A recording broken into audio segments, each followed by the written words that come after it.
ini adalah prediction saya sendiri sebagai seorang individu, sebagai seorang rakyat Malaysia. Saya rasa dalam masa 4 hingga 5 minggu, new case dekat Malaysia akan cecah 10,000. Ya, dan saya nak tahu you all nak gelabah ke tak nak, saya tak faham. Ya, okey, beberapa perkara yang saya nak sentuh dalam sesi live ni ya. Yang pertama, kawan-kawan, saudara mara yang kat luar sana, rakyat Malaysia yang saya sayangi, followers tim Celoteh Dr. Mala yang sangat positif, sangat supportif. Saya nak bagi tahu, apabila korang berfikir dan consider tentang jangkitan COVID-19 ni, ya, janganlah duk cakap pasal kadar kematian sahaja. Jangan. Cuba fikir pasal komplikasi jangkitan COVID-19 tu sendiri. Ramai yang sembuh daripada jangkitan COVID-19. Yang 4 minggu duduk dekat hospital, 8 minggu duduk dekat hospital, 3 bulan duduk kat hospital, discharge keluar.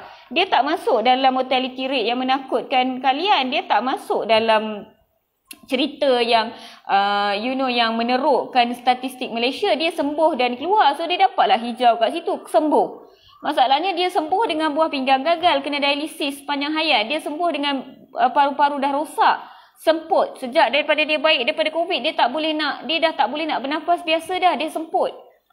Ya? Dia semput. Faham tak? Jadi COVID-19 ni bukan kadar kematian sahaja yang merisaukan kami. Komplikasi tu korang.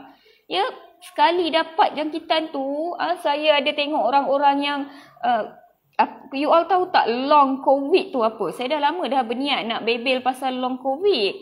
Tapi tak sempat-sempat. Ya, tak sempat ada satu live hanya berkenaan dengan long COVID. Okey, hari ni saya redah je lah Saya tak sempat nak prepare, nak print ke apa ke. Saya share je dengan korang. COVID-19, jangkitan COVID-19 ada 5 stage. Okey, ada 5 orang kata tangga kekritikalan dia. Ya, tangga pertama kita panggil COVID-19 stage 1, tak ada simptom, tak ada apa-apa simptom jangkitan tapi dia COVID positif. Stage 1 ni biasanya yang close contact ataupun yang kita buat macam mass screening kan. Kita buat screening satu kilang, satu bangunan tu kita check semua orang. Maka tiba-tiba dia positif. Dia memang 10 hari ataupun 14 hari sebelum saringan tak ada simptom langsung. Dia COVID-19 kategori 1. Okey, ni memang tak risau dah sampai habis. Daripada hari pertama dia positif sampai hari ke-14 dia positif. Dia tak ada simptom langsung, tak ada masalah. Okey, yang ini sahaja yang kita kata okey. Yang ini lah saya baca dalam last week, dia dalam 8 hingga 10% lah sebenarnya yang tak ada simptom ni Okey. Yang kedua, jangkitan COVID-19 kategori 2. Kategori 2 ni dia ada simptom tapi tak ada jangkitan dekat paru-paru. Jangkitan dia macam batuk sesama biasa sahaja So dia COVID positif, dia ada demam, dia ada batuk, dia ada sesama, dia ada sakit tekak, dia ada hilang deria bau, hilang deria rasa, dia ada sakit-sakit badan, dia ada cerit berit ataupun kembung perut ataupun muntah, salah satu ataupun lebih daripada satu ataupun semuanya. Maksudnya dia COVID positif, ada simptom tapi simptom dia sedikit sahaja, tak pergi ke paru-paru. Ini kategori 2. Orang yang kategori 2 ni kita risau juga sebab dia boleh dapat long COVID. Long COVID tu apa? Sabar. Continue dengan Dr. Mala. Stage ketiga adalah dia ada jangkitan, dia PCR positif, dia COVID positif, dia ada simptom. Dia ada demam ataupun batuk ataupun sesama whatever yang saya sebut tadi, salah satu ataupun combination ataupun semua. Dan dia ada jangkitan dekat paru-paru. Ya, sama ada bila doktor ambil stetoskop, dengar dekat paru-paru dia, dengar bunyi yang pelik, ataupun bila doktor buat x-ray, dah nampak dah ada jangkitan kuman dekat paru-paru, iaitu pneumonia kita panggil. Jangkitan kuman dalam paru-paru, dalam bahasa perubatan nama dia adalah pneumonia. So stage 3 adalah ada simptom dan ada pneumonia. Okey, stage 4 ada simptom, ada pneumonia dan memerlukan oksigen. So stage 3 ni tadi, walaupun dia ada pneumonia, tahap oksigen dalam badan dia masih normal. Ya, dia tak oksigen dalam badan dia tak kurang daripada 95. Yang stage 4 ni dia oksigen dah rendah daripada 95, so kita kena bagi oksigen tambahan dekat dia. Sama ada yang letak dekat hidung ataupun letak secara mask macam ni ataupun masuk terus tube dalam trakea dia. Itu yang kita panggil bantuan pernafasan. Salah satulah So yang bantuan pernafasan yang DG cakap dalam press conference tu adalah yang masuk trakea dalam tekak tu, bukan yang letak dekat sini yang masih boleh bercakap.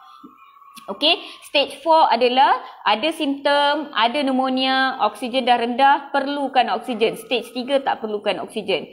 Stage 5, COVID-19 stage 5 adalah apabila seseorang itu ada jangkitan COVID-19, perlukan oksigen dan ada multi-organ failure. Buah pinggang dah rosak, hati, liver dah rosak, jantung dah mula rosak, paru-paru dah rosak, sama ada satu ataupun lebih. Bukan satu lah sebab dia multi organ. So lebih daripada satu organ dah mula failing. Ini yang kita panggil stage 5 COVID-19 infection. Okey, dan yang kita risau adalah orang yang jangkitan kategori 3, 4 dan 5. Sebab kategori 3 ni dia boleh ada simptom paru-paru yang berpanjangan. Ini yang kita panggil long COVID walaupun dia dah keluar daripada jangkitan COVID, dia rasa batuk 6 bulan masih rasa batuk. Ada COVID survivor yang dah 4 bulan 6 bulan pun masih rasa semput, masih rasa penat, tak aktif macam dulu. Deria bau memang dah tak ada dah dekat 6 bulan lebih. Mental trauma, tak boleh nak tidur malam, macam-macam. Pergi Google apa itu long COVID, LONG. Mungkin esok saya berjumpa dengan korang semua untuk kita bersembang lebih detail mengenai long COVID. Okay, so this is COVID-19 infection. Jadi korang lagi sanggup ke dapat jangkitan COVID-19 ni daripada ambil pencegahan? Saya tak faham. Ya, ramai penat dah kita bagi penerangan, penat dah video-video vaksin yang saya ceritakan sampai 3 million views. Share dekat macam-macam tempat. Ada website yang share, ada masuk dalam surat